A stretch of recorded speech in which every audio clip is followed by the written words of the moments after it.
Hello guys, I hope you are doing well. Guys, आज मैं GS world का second test series solve कराने वाली हूँ जो आपका शुद्ध रूप से वर्ड ज्योग्राफी से रिलेटेड है। फ्रेंड्स, इसमें आपको बहुत ही इंटरेस्टिंग फैक्ट कॉन्सेप्ट के साथ देखने को मिलेंगे। तो चलिए स्टार्ट करते हैं अपना पहला क्वेश्चन। निम्न कथनों पर विचार कीजिए। निहारिका तारों के जन्म का प्राथमिक क्षेत्र मानी जाती है। बिल्कुल सही। फ्रेंड्स, निहारिका क्या होता है? निहारिका को इंग्लिश में नेबुला बोलते हैं। ये गैस धूल का एक पिंड होता है और जब इस पिंड में विस्फोट होता है तो बहुत सारे तारों का निर्माण होता है। फ्रेंड्स, इस नेबुला की डेंसिटी बहुत ही ज़्यादा होती है, बहुत ही घना होता है और जब इसमें विस्फोट होता है तो अनेक तारों का निर्माण होता है। तो इसका मतलब ये क्या हुआ, जो निहारिका अर्थात नेबुला होती है वो तारों के जन्म का प्राथमिक क्षेत्र मानी जाती है। तो ऑप्शन ये सही हो जाएगा।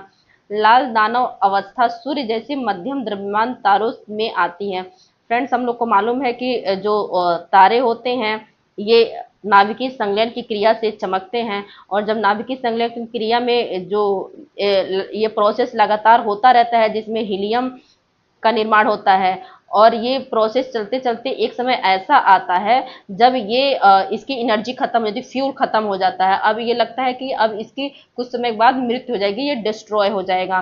तो ये खत्म होने से पहले एक इसकी अंतिम अवस्था आती है। अंतिम अवस्था में क्या होता है, ये तारा एकदम लाल कलर का हो जाता है, एकदम पूरा ये रेड दिखने लगता है। तो ये रेड कलर क्या दिखा रहा है कि ये जो तारा है अब ये इसके इसके बाद वाले स्टेप में इसकी मृत्यु हो जाएगी। ये इस तारे के जीवन काल की ये अंतिम अवस्था है। तो इस अंतिम अवस्था को क्या करते हैं, लाल दानव अवस्था। तो लाल दानव अवस्था सूर्य जैसे मध्यम द्रव्यमान के तारों में आती है। बिल्कुल सही। जो मध्यम द्रव्यमान के तारे होते हैं उनकी अवस्था एकदम लाल कलर की हो जाती है जिसे लाल दानव अवस्था कहते हैं। तो फ्रेंड्स, नेक्स्ट ऑप्शन देखते हैं। इसमें ये आपका सही था, ये भी सही था। श्वेत बौना तारा परमाणु संलयन की अंतिम सक्रिय अवस्था है। फ्रेंड्स, ये गलत है, मैं बताती हूँ कैसे। फ्रेंड्स, आपको मालूम है कि चंद्रशेखर लाइन क्या होती है? चंद्रशेखर लाइन क्या है? 1.4 इंटू जो सूर्य का द्रव्यमान है, सूर्य के द्रव्यमान में अगर 1.4 का हम गुणा कर दें, इसे मल्टीप्लाई कर दें तो ये आपका क्या हो जाएगा, चंद्रशेखर लाइन। ये जो जो भी द्रव्यमान मिलता है इसको चंद्रशेखर लाइन करते हैं। और इस चंद्रशेखर लाइन से अगर किसी तारे का द्रव्यमान कम है तो जब इसकी मृत्यु होती है अर्थात ये क्या करता है, इसकी जो एनर्जी प्रदान करने की क्षमता होती है धीरे धीरे घटती जाती है। एक अवस्था है, अंतिम अवस्था आती है जिसमें ये क्या करते हैं, लाल दानव अवस्था में कन्वर्ट हो जाते हैं अर्थात ये पूरा लाल दिखने लगता है। और इस लाल दानव अवस्था के बाद क्या होता है, इसकी मृत्यु हो जाती है, खत्म हो जाता है, डिस्ट्रॉय हो जाता है। जब इसकी मृत्यु होती है तो ये श्वेत बौना तारा बन जाता है। श्वेत बौना व्हाइट ड्वार्फ बन जाता है। तो ये कोई तारा श्वेत बौना कब बनता है, जब किसी तारे का द्रव्यमान जो चंद्रशेखर द्रव्यमान है उससे कम होता है तो वो श्वेत बौना तारा बनता है। फ्रेंड्स, अगर कोई ऐसा तारा है जिसका जो द्रव्यमान है इस चंद्रशेखर लाइन क्या है, 1.4 इंटू सूर्य का द्रव्यमान, इससे ज्यादा बड़ा है, कोई और तारा है जो इससे भी बड़ा है, तो इससे बड़ा जो ये तारा है तो इसकी मृत्यु होती है, न्यूट्रॉन तारा बनता है। मान लीजिए कोई बहुत बड़ा तारा है, जब इसकी मृत्यु होती है तो ये ब्लैक होल बनता है। जब ये बहुत बड़ा तारा होता है और इसकी जो डेंसिटी होती है बहुत ज़्यादा होती है, ग्रेविटेशनल फोर्स बहुत ज़्यादा होता है, इसका गुरुत्वाकर्षण बल इतना ज़्यादा हो जाएगा कि जो बगल की आसपास की जितनी भी चीज़ें होती हैं उसको अपने अंदर समाहित कर लेता है। इवन प्रकाश को भी ये समाहित कर लेता है अपने अंदर। फ्रेंड्स, हम लोग को मालूम है कि हमें कोई चीज़ कैसे दिखाई देती है, जब प्रकाश की किरणें आती हैं और उस चीज़ से रिफ्लेक्ट होकर वापस आ जाती हैं तो हमें वो चीज़ दिखाई देती है। लेकिन यहाँ क्या कर रहा है, तो ये प्रकाश जा रहा है, प्रकाश इसके अंदर समाहित हो जा रहा है। इसका मतलब ये जो ब्लैक होल है ये क्या कर रही है, जो पिंड है ये सूर्य की जो प्रकाश है उसको रिफ्लेक्ट ही नहीं कर रही है, तो ये अपने अंदर समाहित कर रही है। जब समाहित कर लेगी तो दिखाई नहीं देगी, काला दिखाई देगी। जब यही वापस करती तो चमकदार कोई वस्तु के रूप में दिखाई देती। लेकिन जब ये प्रकाश को अपने अंदर समाहित कर ले रही तो पूरा ब्लैक बन जा रही है, इसलिए इसको ब्लैक होल बोलते हैं। ब्लैक होल क्या करती है, इसकी जो ग्रेविटेशनल गुरुत्वाकर्षण बल होता है बहुत ज्यादा होता है, ये आसपास की इवन प्रकाश को भी अपने अंदर समाहित कर लेती है। तो फ्रेंड्स, क्या हो गया, जो चंद्रशेखर लाइन से बड़े हैं वो बन जाएंगे न्यूट्रॉन तारा या ब्लैक होल, अब मरने के बाद जब तारा मरता है तब। और अगर कोई ऐसा द्रव्यमान का कोई ऐसा तारा जिसका द्रव्यमान चंद्रशेखर लाइन से छोटा है तो वो क्या बन जाएगा, श्वेत बौना तारा। तो इसमें क्या दिया है, श्वेत बौना तारा परमाणु संलयन की अंतिम सक्रिय अवस्था है, गलत। ये इसकी मृत्यु की अवस्था है। तो ये आपका ऑप्शन गलत हो जाएगा। यहाँ दिया है सुपर विस्फोट, सुपरनोवा विस्फोट केवल तारा प्रणालियों में घटित होती है, गलत। ये केवल द्वितारा प्रणालियों में घटित नहीं होती। सिंगल अगर कोई तारा है उसमें भी विस्फोट हो सकता है, तो ये आपका गलत हो जाएगा।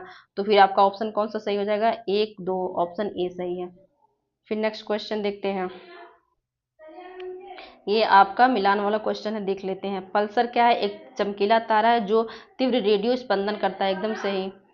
फिर क्वास क्वासर क्या है? क्वासर जो है एक तरह का, जो क्या बोलते हैं, आकाशगंगा है मान लीजिए। आकाशगंगा का जो बीच के इस एरिया है बहुत ज़्यादा डेंस है, और इसमें एक ऐसा क्षेत्र है जो बहुत ही दीप्तिमान यानी बहुत चमकीला है, तो ये आपका क्वासर हो जाएगा। तो आपका यहाँ ऑप्शन ये मैच हो जाएगा। ब्राउन ड्वार्फ क्या होता है? फ्रेंड्स देख लेते हैं इसके बारे में। फ्रेंड्स, एक होता है आपका ग्रह, एक होता है आपका तारा। तो जो ग्रह होता है वो तारे से द्रव्यमान में छोटा है, लेकिन जो एक ब्राउन ड्वार्फ है इसका आकार ग्रह से ज़्यादा है। ग्रह से इतना बड़ा है कि ग्रह से इतना बड़ा है कि ये तारा बड़ा है, समझ लीजिए। ये जो ग्रह से इतना बड़ा है ब्राउन ड्वार्फ की, हम सोचते हैं कि इसको तारे की कैटेगरी में रख दें, लेकिन तारे की कैटेगरी में रखने जाते हैं तो पता चलता है कि इसमें नाभिकीय संलयन की क्रिया ही नहीं होती है। मतलब कि इसमें ऊर्जा का निर्माण ही नहीं होता, प्रकाश ही नहीं देता है। तो ये न ग्रह हो पाता है और न तारा हो पाता है। इसको क्या कहते हैं? असफल तारा बोल देते हैं। तो वही ब्राउन ड्वार्फ क्या हुआ? आपका असफल तारा हुआ। न्यूट्रॉन तारा क्या हुआ? अत्यधिक सघन अवशेष होता है। तो ये आपसे इससे मैच हो जाएगा। तो आपका ऑप्शन कौन सा जाएगा? 1, 2, 3, 4। तो पहले के 1, फिर 2, फिर 3, 4, आपका ऑप्शन बी सही हो जाएगा। फिर नेक्स्ट क्वेश्चन देखते हैं। ये कथन कारण वाले क्वेश्चन है, देख लेते हैं। चंद्रमा पर वायुमंडल लगभग अनुपस्थित होता है, बिल्कुल सही। ये चंद्रमा है और उसके चारों तरफ वायुमंडल लगभग अनुपस्थित होता है, नहीं होता है। चंद्रमा का पलायन वेग अत्यंत कम है, बिल्कुल सही। फ्रेंड्स, पलायन वेग क्या होता है? मान लीजिए हमारी पृथ्वी है, पृथ्वी का पलायन वेग क्या है? 11.2 किलोमीटर प्रति सेकेंड। इसका कहने का मतलब क्या है कि अगर हम किसी पिंड को, किसी वस्तु को 11.2 किलोमीटर प्रति सेकेंड की वेग से फेंकें, तो ये पृथ्वी का जो ये गुरुत्वाकर्षण क्षेत्र है या फिर वायुमंडल है, इसको क्रॉस करके यूनिवर्स में चला जाएगा। इसका मतलब क्या हुआ कि अगर हम किसी पिंड को फेंकते हैं और वो 1 सेकेंड में 11.2 किलोमीटर की दूरी तय करती है, तो वो वापस रिटर्न होके पृथ्वी की सतह पर नहीं आएगी, ये यूनिवर्स में चली जाएगी। जैसे हम लोग कोई उपग्रह का लॉन्च, ये जो साइंटिस्ट हैं जो उपग्रह को लॉन्च करते हैं, तो उसका वेग पलायन वेग से अधिक होता है, तभी तो वो पृथ्वी के ये जो गुरुत्वाकर्षण क्षेत्र कर दें या फिर वायुमंडल कर दें, इससे बाहर जा पाता है।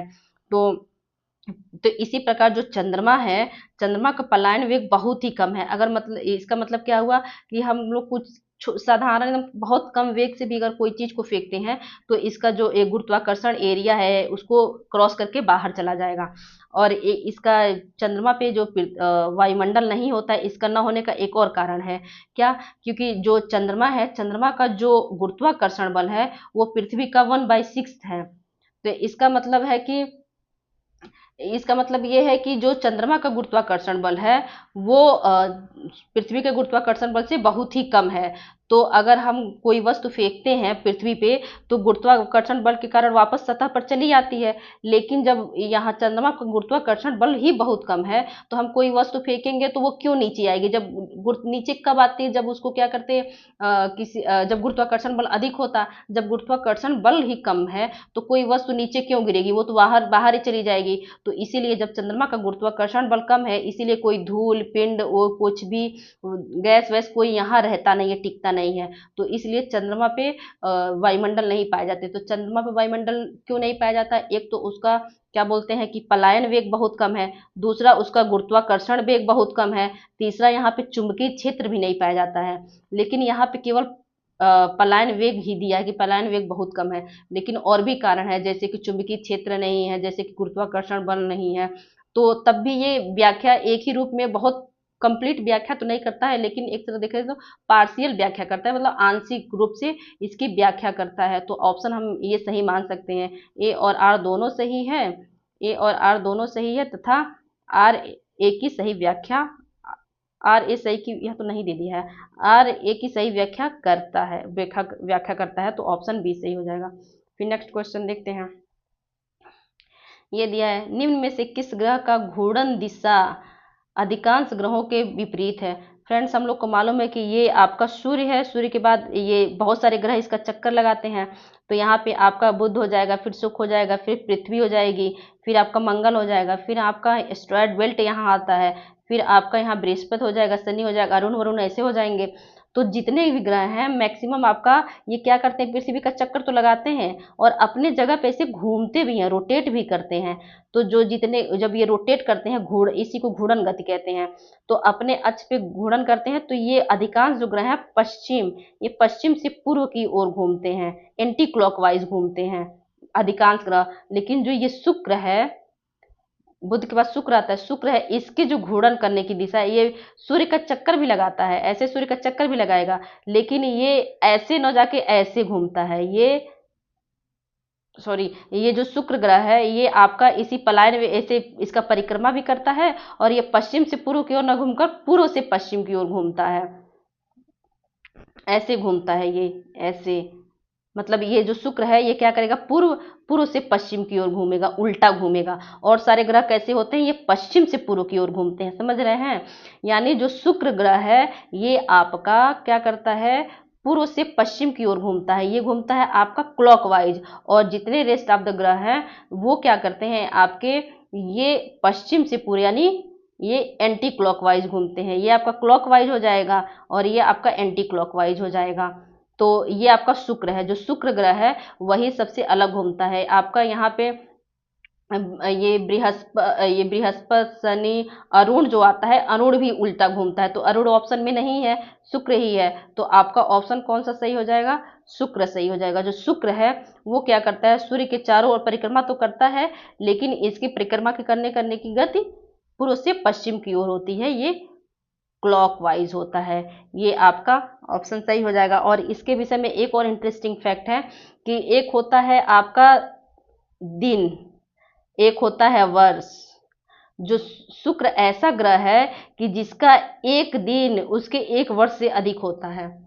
आपको विश्वास नहीं होगा, लेकिन बहुत इंटरेस्टिंग फैक्ट है कि जो शुक्र का जो एक दिन होता है वो उसके एक वर्ष से अधिक होता है। इसका मतलब ये हुआ कि वर्ष कब होते हैं, जब सूर्य के चारों ओर ग्रह लगाते हैं तो इसको वर्ष कहते हैं। जब एक चक्कर सूर्य के चारों ओर कर लेगा तो एक वर्ष पूरा होगा, और जब अपने अक्ष पे ही एक चक्कर लगा लेगा तो उससे दिन होगा। इसका मतलब ये हुआ कि जो शुक्र ग्रह है उसका जो ये अपने अक्ष पे घूमता है वो बहुत स्लो गति से घूमता है। अक्ष पे घूमने में उसको क्या करते हैं कि बहुत दिन लग जाते हैं। जितने दिन इसको अपने अक्ष पे घूमने लगते हैं उससे कम दिन में ये पूरा घूम लेता है। एक साथ ये जितने भी ग्रह हैं एक साथ दो गति करते हैं, एक रोटेशनल गति मतलब घूर्णन गति, एक रिवोल्यूशनरी गति मतलब परिक्रमण गति।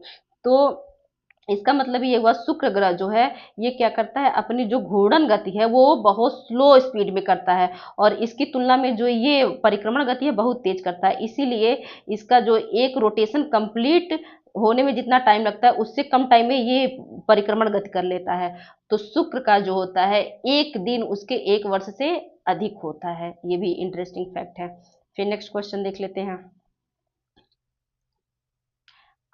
आपका क्या क्वेश्चन है, निम्न में से कौन सा कथन सत्य नहीं है। सुपरनोवा भारी तत्वों के निर्माण में सहायक है, बिल्कुल सही, ये सही है। आकाशगंगा का केंद्र अधिक सघन है, ये भी सही है। श्वेत बौने का द्रव्यमान चंद्रशेखर सीमा से अधिक हो सकता है, गलत। अभी मैंने बताया चंद्रशेखर सीमा जो है और ये सूर्य का जो है, सूर्य का द्रव्यमान, इससे क्या होता है, जब छोटे द्रव्यमान का कोई तारा होता है उसकी मृत्यु होती है तो क्या बनता है, श्वेत बौना बनता है। और यहाँ क्या दिया, श्वेत बौने का द्रव्यमान चंद्रशेखर सीमा से अधिक हो सकता है। कैसे हुआ, गलत हो, ये कम होना चाहिए ना, तो ये गलत हो जाएगा। तो पूछा क्या है, कौन सा सत्य नहीं है, तो यही सत्य नहीं है। और न्यूट्रॉन तारे का घनत्व तो परमाणु नाभिक के तुल्य होता है, ये सही है। फिर नेक्स्ट क्वेश्चन देखते हैं। निम्न में से कथन असत्य नहीं है, असत्य नहीं है मतलब सत्य है, ये पूछा है। सभी उल्काएं पृथ्वी की सतह पे पहुंचती हैं। फ्रेंड्स इसका उल्का पिंड, इसमें बहुत कंफ्यूजन होता है, इसका इंग्लिश वर्जन जरूर देख लेना चाहिए। फ्रेंड्स एक होता है मीटियोराइट्स, स्पेलिंग देख लीजिएगा, मीटियोराइट्स, ROIDS। ये क्या होते हैं, जो सूर्य के चारों तरफ क्या करते हैं, ऐसे चट्टानी पिंड होते हैं जो चक्कर लगाते हैं। फ्रेंड्स, और जब यही चट्टानी पिंड कभी ऐसे होते हैं कि पृथ्वी के क्या करते हैं, वायुमंडल में चले आते हैं। जब वायुमंडल में चले आते हैं तो वायुमंडल में घर्षण बहुत होता है, तो घर्षण होता है तो यहाँ जलने लगते हैं। जब ये जलने लगते हैं तो क्या बोलते हैं, ये मीटियोर्स बन जाते हैं। उल्का पिंड बोल देते हैं इसको, मीटियोर्स, मीटियोर्स बोल देते हैं। तो ये मीटियोर्स हो जाते हैं और कभी कभी यही खत्म हो जाते हैं। कभी कभी कोई ऐसा पिंड होता है जो क्या करता है, ये यहाँ जलने के बावजूद पृथ्वी की सतह पे, ये तो वायुमंडल में लड़ गया, फिर ये पृथ्वी की सतह पे आ जाता है। जब पृथ्वी की सतह पे आ जाता है तो उसको क्या बोलते हैं, जब पृथ्वी की सतह पे कोई उल्का पिंड आ जाता है तो इसको बोलते हैं मीटिओराइट्स, RITES। तो ये मीटियोराइट हो जाता है। जब पृथ्वी की सतह पर आ जाएगा तो मीटियोराइट हो जाएगा।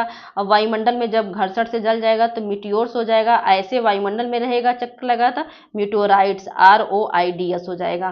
फ्रेंड्स ये है, ध्यान रखिएगा। तो पूछा क्या गया है फ्रेंड्स, इसका क्या करते हैं, इंग्लिश वर्जन भी देख लेते हैं। सभी उल्काएं पिंड, ये मीटियोर्स दिया है। मीटियोर्स मतलब जो ये हैं, जो क्या करते हैं, पृथ्वी के वायुमंडल में आके यहाँ लड़ जाती हैं। तो यहाँ दिया है सभी उल्काएं पृथ्वी की सतह पर पहुंचती हैं, नहीं सभी नहीं पहुंचती हैं, कुछ यहीं खत्म हो जाती हैं, और जो पृथ्वी की सतह पर पहुंचती हैं वो मीटियोराइट्स कहलाती हैं, RITES।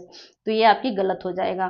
फिर पूछा है सभी धूमकेतु दीर्घाकार वृत्त, दीर्घाकार कक्षा में होते हैं। ये गलत है आपका। क्यों? क्योंकि जो ये धूमकेतु क्या होते हैं, इसको इंग्लिश में कॉमेट्स बोलते हैं।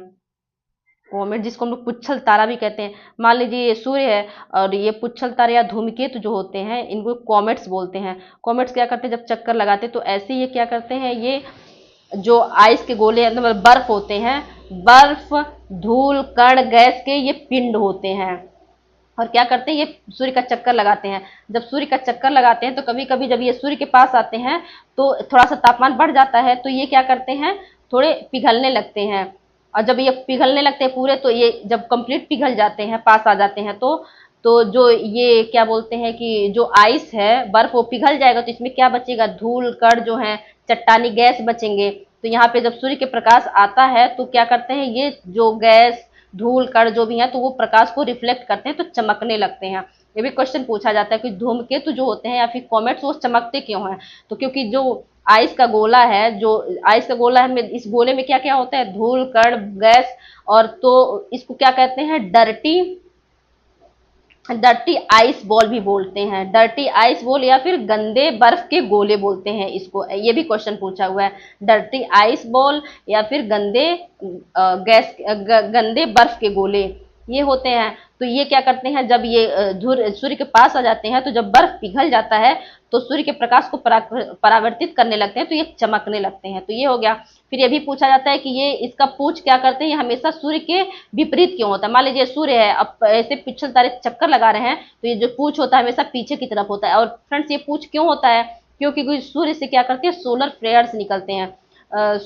सोलर फ्लेयर्स मतलब ये जो अग्नि की ऐसी ज्वालाएं निकलती हैं सूर्य से बहुत तापमान की, तो ये क्या करती हैं, इस फ्लेयर्स की वजह से ये क्या करते हैं, कुछ कुछ ये पीछे चले जाते हैं इसके प्रभाव में, रेडिएशन के भी प्रभाव में, तो इसलिए पूछ के जैसे हो जाते हैं। तो और पूछा जाता है ये पूछ हमेशा इसके सूर्य के विपरीत होता है, क्यों? क्योंकि सोलर फ्लेयर्स ऐसे निकलेंगे तो इसको पीछे करते जाएंगे। तो ये हो गया, ये कॉन्सेप्ट हो गया। तो ये पूछ रहा है कि धूमकेतु दीर्घाकार वृत्त में होते हैं, इलिप्टिकल में होते हैं, नहीं, ये क्या होते हैं, परवलयाकार और अति परवलयाकार में भी होते हैं, केवल दीर्घ वृत्ताकार में नहीं होते। तो ये भी आपका गलत हो जाएगा, ये भी गलत हो जाएगा। सभी ग्रह स्वयं का प्रकाश उत्सर्जित करते हैं, गलत। फ्रेंड्स जो ग्रह होते हैं वो कहाँ अपना स्वयं का प्रकाश उत्सर्जित करते हैं, वो तो सूर्य के प्रकाश से चमकते हैं, वो तारों के प्रकाश से चमकते हैं। तो ग्रहों के पास अपना कोई प्रकाश नहीं होता है। जैसे पृथ्वी एक ग्रह है, पृथ्वी के पास अपना कोई प्रकाश नहीं है, सूर्य के प्रकाश से चमकती है। जब सूर्य का प्रकाश पृथ्वी पाता है और ये रिफ्लेक्ट करती है तो चमकती है। उल्का पिंड का पृथ्वी पर गिरना एक दुर्लभ घटना है। उल्का पिंड फ्रेंड्स देख लीजिए, इसका इंग्लिश वर्जन यहाँ पे देखिए, यहाँ पे लिखा है मीटियोर्स। मीटियोर्स मतलब जो मीटियोर्स मतलब कि जो उल्का पिंड है, मीटियोराइट्स, वो आके यहीं लड़ गए थे और बताया था कि कौन यहाँ सतह तक नहीं पहुंचते। तो यहाँ मीटियोर्स दिया है, लेकिन यहाँ क्या दिया है, मीटियोराइट्स। तो ये दिया है कि उल्का पिंड जो होते हैं इनका पृथ्वी पे गिरना एक दुर्लभ घटना है, बिल्कुल सही। क्योंकि जो मीटियोर्स होते हैं यहीं जल के खत्म हो जाते हैं, कुछ ही ऐसे होते हैं मीटियोर्स जो पृथ्वी के सतह पर आ जाते हैं और ये बहुत दुर्लभ घटना होती है। तो इसको देखिए, यहाँ मीटेओराइट्स वर्ड यूज कर दिया, तो यहाँ जब पृथ्वी की सतह पे पहुंचते हैं तो ये मीटेओराइट्स हो जाते हैं। फिर नेक्स्ट, तो ये आपका दुर्लभ घटना होता है, तो सब ऊपर के गलत थे, यही सही था, क्योंकि पूछा गया था कौन सा सत्य नहीं है, असत्य नहीं है, यानी सत्य क्वेश्चन पूछा गया था, तो सत्य यही है, ऑप्शन डी सही हो जाएगा। फिर नेक्स्ट क्वेश्चन देखते हैं। निम्न में से निम्न में से कौन से कारक सूर्य की ऊर्जा उत्पत्ति से सीधे संबंधित नहीं है? प्रोटॉन प्रोटॉन श्रृंखला है, ये सूर्य के ऊर्जा उत्पादन में सहयोगी होते हैं, ये कारक होते हैं। कार्बन नाइट्रोजन चक्र, ये भी होते हैं। रेडियोधर्मी अपक्षय, ये नहीं होता है। गुरुत्वीय संकुचन, ये भी नहीं होता है। आपका ऑप्शन कौन जाएगा? 1 और 2, बी सही हो जाएगा। फिर नेक्स्ट क्वेश्चन देखते हैं। ये आपका मिलान का क्वेश्चन है। सूर्य अपसर ये दिखा रहा है, सूर्य अप मतलब अप, ये जो चीजें जो दोनों, ये क्या बोलते हैं, अप मतलब दूर जाना। जब कोई चीज दूर जाने लगती है तो उसको अप बोलते हैं। जैसे अपसारी किरण, अपसारी किरण क्या होती है? दो किरणें अगर एक दूसरे से दूर जाती है तो उसको अपसारी बोलते हैं। तो अप मतलब दूर, यानी सूर्य से जो दूर है, तो सूर्य से अधिकतम दूरी, ये आपका अपसर हो जाएगा। सूर्य से न्यूनतम दूरी आपका ये सूर्य से न्यूनतम दूरी उपसौर हो जाएगा। उप मतलब पास पास, अप मतलब दूर दूर। फिर पेरिजी क्या होती है? पेरिजी ये पृथ्वी जो चंद्रमा होता है, चंद्रमा की पृथ्वी से न्यूनतम दूरी को पेरिजी कहते हैं, और चंद्रमा की पृथ्वी से अधिकतम दूरी को क्या बोलते हैं? अपोजी कहते हैं। फ्रेंड्स, तो आपका ऑप्शन कौन सा सही हो जाएगा? ए का 2, बी का 1, 3, 4, ऑप्शन बी सही हो जाएगा। फ्रेंड्स, यहाँ पे मैं एक और कॉन्सेप्ट बताना चाहती हूँ, जो अक्सर क्वेश्चन इससे अक्सर क्वेश्चन पूछा जाता है कि अपसौर और उपसौर किस डेट को पढ़ते हैं, ये अक्सर पूछा जाता है।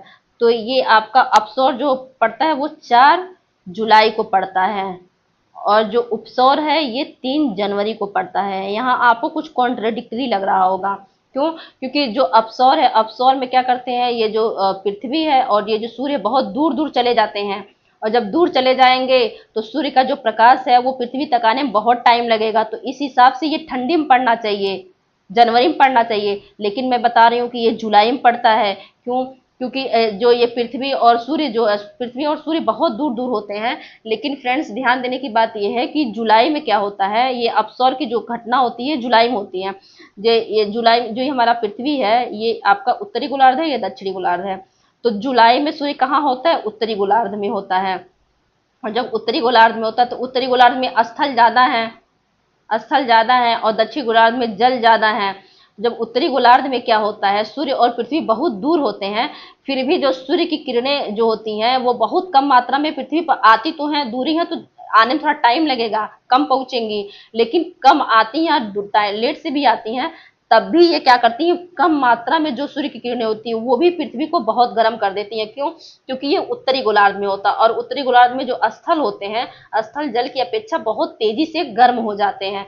तो इसलिए जो अपसौर की घटना है, सूर्य और पृथ्वी के दूर जाने की घटना, ये 4 जुलाई को होती है। और जो उपसौर है, पृथ्वी और सूर्य के जो पास पास आने की जो घटना है, वो आपकी 3 जनवरी को होती है। देखा जाए तो जब सूर्य क्या करेगा, पृथ्वी के नजदीक आ जाएगा, तो ये बहुत गर्मी पड़नी चाहिए, लेकिन आपका उपसौर कब पड़ता है? 3 जनवरी को पड़ता है। क्यों? क्योंकि इसका कॉन्सेप्ट देखिए, जब आप जनवरी में जाएंगे तो सूर्य क्या होता है? दक्षिणायन होता है, और सूर्य पृथ्वी के बहुत नजदीक भी होता है।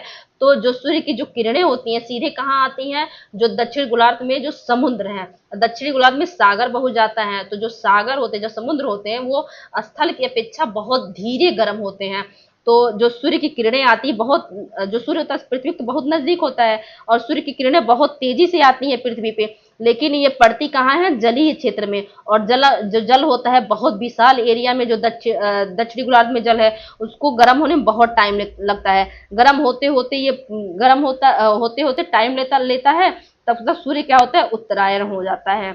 तो इसलिए जो अपसौर की घटना होती है, ये आपकी होती है 4 जुलाई को, और जो उपसौर की होती है 3 जनवरी को होती है। फ्रेंड्स, ये थोड़ा कॉन्ट्रडिक्टरी है, अक्सर ये क्वेश्चन पूछा जाता है, क्योंकि देखने में लगता है कि अरे, अपसौर की जो घटना है वो जनवरी में होनी चाहिए, ठंडी में होनी चाहिए, क्योंकि दूर दूर है, और जो उपसौर की घटना है वो जुलाई में होनी चाहिए, क्योंकि ये सूर्य और पृथ्वी पास पास है तो गर्मी होनी चाहिए। लेकिन ये ध्यान देने वाली बात है कि इस मंथ में सूर्य कहाँ होता है, दक्षिण में होता है कि उत्तर में होता है। और ये भी ध्यान रखना चाहिए कि जो स्थल होते हैं वो जल की अपेक्षा बहुत तेजी से गर्म होते हैं, कम ऊर्जा में ही कम सोलर विकिरण से ही बहुत ज्यादा गर्म हो जाएंगे। फिर नेक्स्ट क्वेश्चन देखते हैं आपका। ये आपका क्वेश्चन क्या है, निम्न निम्न में से कौन सा कथन तारों के रंग का निर्धारण के संदर्भ में सही है। फ्रेंड्स, जो तारे होते हैं उनका तापमान तापमान और उसके रंग में गहरा संबंध होता है। देखिए, जैसे अगर तापमान कम है, अगर किसी तारे का तापमान कम है तो वो लाल होगा। जैसे मैंने बताया था कि जो व्हाइट ड्वार्फ होते हैं, व्हाइट ड्वार्फ तारे होते हैं, वो क्या करते हैं, जब अपनी अंतिम अवस्था में पहुंचते हैं तो क्या हो जाते हैं, लाल दानव बन जाते हैं। कैसे लाल दानव बनते हैं, क्योंकि उनकी ऊर्जा एकदम खत्म हो जाती है, यानी तापमान बहुत कम हो जाता है। जब तापमान बहुत कम हो जाता है तो चीजें कैसी दिखती हैं, लाल दिखती हैं। तो लाल तारे सबसे अधिक तापमान वाले होते हैं, गलत। लाल तारे बहुत कम तापमान वाले होते हैं, ये लाल दानव की अवस्था में होते हैं, अगले स्टेप में इनकी मृत्यु हो जाती है, तो ये गलत हो जाएगा आपका ना। और नीले नीले तारे अपेक्षाकृत ठंडे होते हैं, गलत। जब जब कोई तारा अपनी शुरुआती अवस्था में होता है, जब वो उसमें क्या करते हैं कि जो ये नाभिकीय संघनन की क्रिया बहुत तेजी से होती है, तापमान ऊर्जा बहुत ज्यादा देता है, तो वो नीला होता है। तो नीले तारे ताप अपेक्षाकृत ठंडे होते हैं, गलत। ये बहुत गर्म होते हैं, बहुत ज्यादा तापमान होता है तो नीले होते हैं। तारे का रंग उसके सतही तापमान पर निर्भर करता है, बिल्कुल सही। जो तारे का रंग होता है उसके सतही जो सतह का तापमान है उस पर निर्भर करता है। अगर लाल है कलर तो बहुत ठंडा है, मतलब तापमान कम है, नीला है कलर तो बहुत ज्यादा तापमान है। तो आपका ऑप्शन ये सी सही होगा। सभी पीले तारे का समान द्रव्यमान होता है। फ्रेंड्स, तापमान और रंग का तो अपने में संबंध होता है, लेकिन अगर कोई किसी कलर का तारा है तो उसके द्रव्यमान से कोई उसका संबंध नहीं होता है। अगर कोई पीले कलर का तारा है तो इतना बड़ा भी हो सकता है, छोटा भी हो सकता है, और बड़ा हो सकता है, उसके द्रव्यमान पे निर्भर नहीं करता है। रंग और तापमान की आपस में संबंध होते हैं, न कि कलर और ये द्रव्यमान का। फिर नेक्स्ट क्वेश्चन, तो ये आपका गलत हो जाएगा। फिर नेक्स्ट क्वेश्चन देखते हैं। निम्न में से कौन सा पिंड स्वतंत्र रूप से तारा और ग्रह के बीच की श्रेणी में आता है। फ्रेंड्स, अभी मैंने बताया आपको क्या होता है, ब्राउन ड्वार्फ। जो ब्राउन ड्वार्फ होते हैं वो क्या होते हैं, असफल तारा। कुछ टाइम पहले मैंने बताया था कि असफल तारा क्यों होते हैं ब्राउन ड्वार्फ, क्योंकि ये सूर्य और ग्रह जो मतलब तारा और ग्रह के बीच में आते हैं। इनका जो आकार होता है ग्रहों से तो बड़ा होता है, लेकिन जो इनमें क्या करते हैं, वो एनर्जी तापमान जनरेट करने की क्षमता नहीं होती, इसलिए तारा नहीं हो पाते हैं। तो ये क्या होते हैं, तारों और ग्रह के बीच की श्रेणी होते हैं, तो इसको ब्राउन ड्वार्फ बोलते हैं। फिर नेक्स्ट क्वेश्चन देखते हैं। निम्न कथनों पर विचार कीजिए। पृथ्वी पर किसी स्थान के स्थानीय समय का निर्धारण उसके देशांतर पर आधारित होता है, एकदम सही। मान लीजिए पृथ्वी है तो इस पे किसी समय का निर्धारण कैसे होता है, तो जो इसमें जो देशांतर रेखाएं होती हैं तो उससे आपका समय का निर्धारण होता है।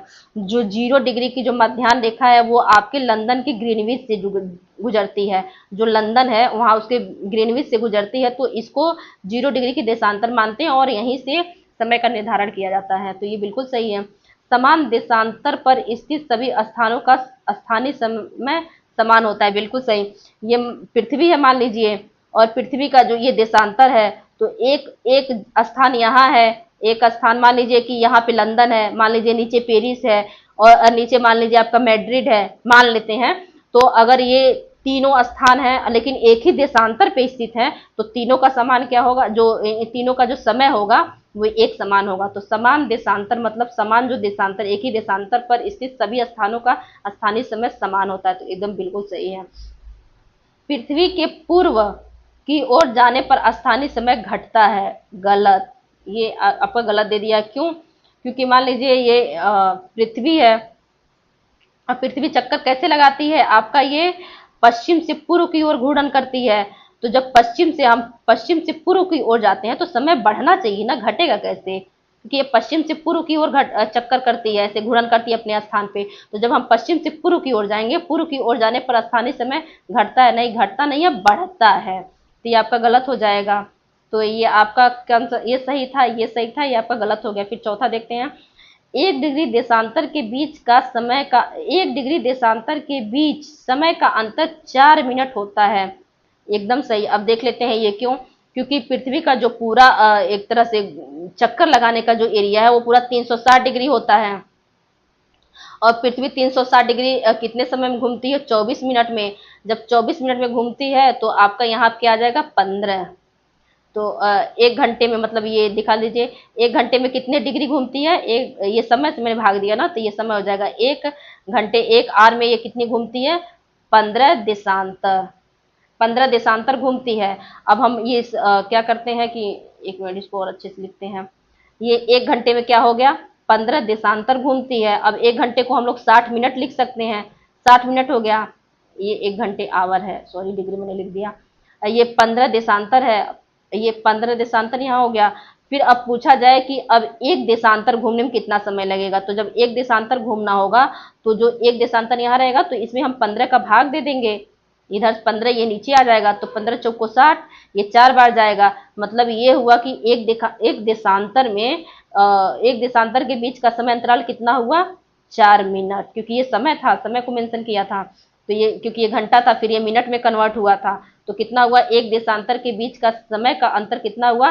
4 मिनट। तो सही हुआ, एक देशांतर का अंतर कितना है? 4 आ गया। तो ये आपका ऑप्शन सही हो जाएगा। तो आपका ऑप्शन कौन सा सही हो जाएगा? ये आपका गलत था, ये सही था, ये सही, ये सही। तो आंसर क्या हो जाएगा? 1 2 4, 1 2 4, ऑप्शन बी सही हो जाएगा। फिर नेक्स्ट क्वेश्चन देखते हैं। ये आपका मिलान वाला क्वेश्चन है, देख लेते हैं। ये आपका रेखाएं दिया है और इसकी विशेषता क्या है ये बताना है। भूमध्य रेखा, भूमध्य रेखा क्या है? भूमध्य रेखा क्या होती है? दिन और रात की जो अवधि होती है वो हमेशा बराबर होती है, क्योंकि ये पृथ्वी है, ये भूमध्य रेखा है। अब भूमध्य रेखा के इधर इर्द गिर्द सूर्य रहता है, तो यहाँ आसपास हमेशा जो समय है हमेशा भूमध्य रेखा बराबर होता है। कर्क रेखा क्या है? कर्क रेखा आपका है कि सूर्य की किरणें वर्ष में एक बार लंबवत पड़ती हैं। जो मान लीजिए भूमध्य रेखा है, ये कर्क रेखा है, जब सूर्य उत्तरायण होता है तो यहाँ जब कर्क रेखा 23.5 डिग्री है तो 23.5 डिग्री पे एक बार एकदम सीधा जाता है, फिर रिटर्न चला आता है, तो एक बार एकदम इसके सीधे लंबवत होता है। तो ये सही है, सूर्य की किरणें वर्ष में एक बार लंबवत होती है कर्क रेखा पे।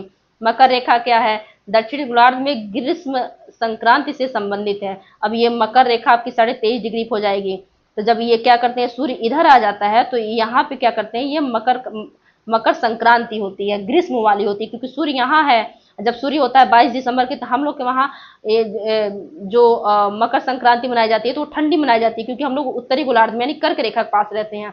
लेकिन वो उस समय सूर्य दक्षिणी गोलार्ध में होता है, तो ये जो दक्षिणी गोलार्ध में ग्रीष्म ग्रीष्म संक्रांति मनाई जाती है, हम लोग क्या मनाते हैं? शीत संक्रांति मनाते हैं। तो ये आपका मकर रेखा पे हो जाएगा। अब प्रधान मध्याह्न रेखा क्या है? ये 0 देशांतर है। प्रधान मध्याह्न यही है, जो ये पृथ्वी है और पृथ्वी के एकदम बीचों बीच से जो ये रेखा देशांतर रेखा गुजरती है 0 डिग्री की, जो लंदन के ग्रीनविच से गुजरती है, तो इसको क्या बोलते हैं? प्रधान मध्याह्न रेखा, और इसको 0 देशांतर भी बोलते हैं, दोनों एक ही है। तो आपका ऑप्शन कौन सा हो जाएगा? 1 का 1, 2 का 2, सी का 4, ये ऑप्शन बी सही हो जाएगा। फिर नेक्स्ट क्वेश्चन देखते हैं। ये आपका फिर कथन कारण वाले क्वेश्चन देख लेते हैं। विषुवत रेखा पर वर्ष में 2 बार दिन और रात बराबर होते हैं, बिल्कुल सही। फ्रेंड्स ये पृथ्वी है, ये आपका विषुवत रेखा है।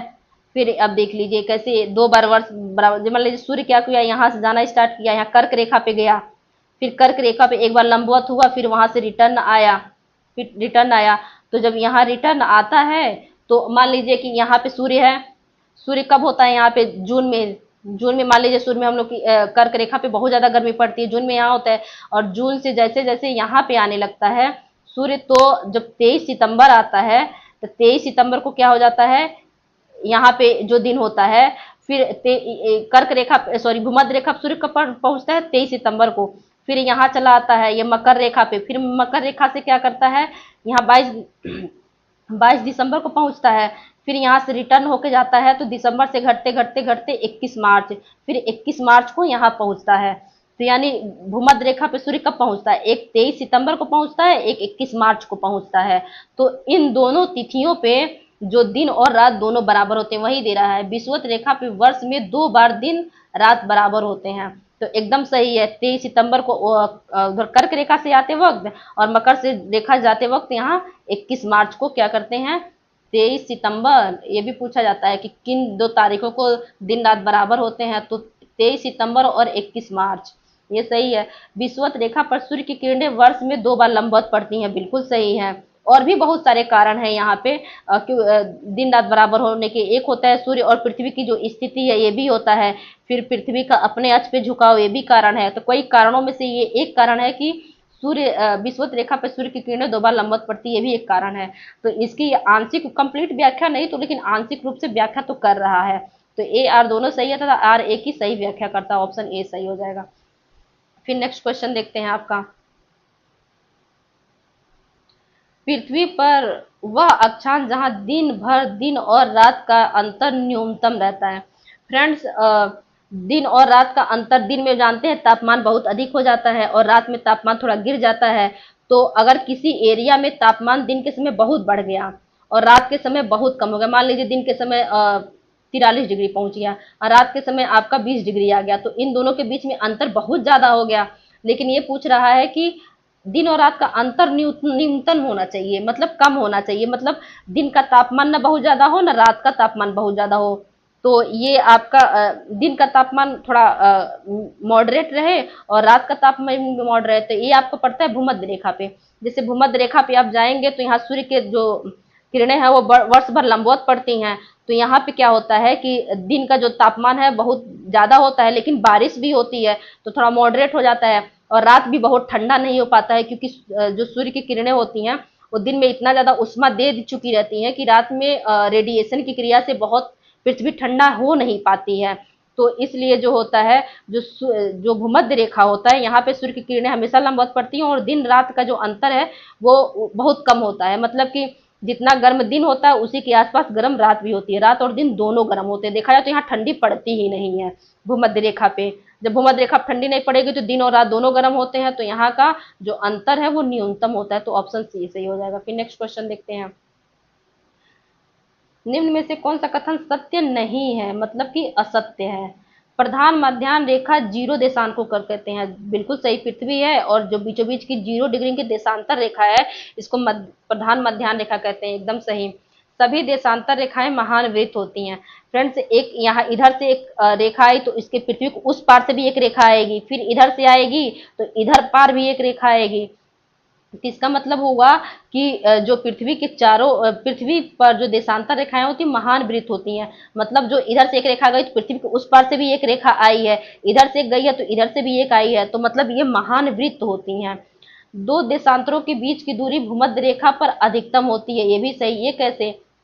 मान लीजिए ये पृथ्वी है और जब ये क्या करते हैं, जो ऐसे देशांतर रेखाएं एकदम सीधी नहीं होती हैं, जब ऐसे आती हैं फिर ऐसे हो जाती हैं, फिर ऐसे आती हैं ऐसे, फिर ऐसे ऐसे ऐसे होती हैं।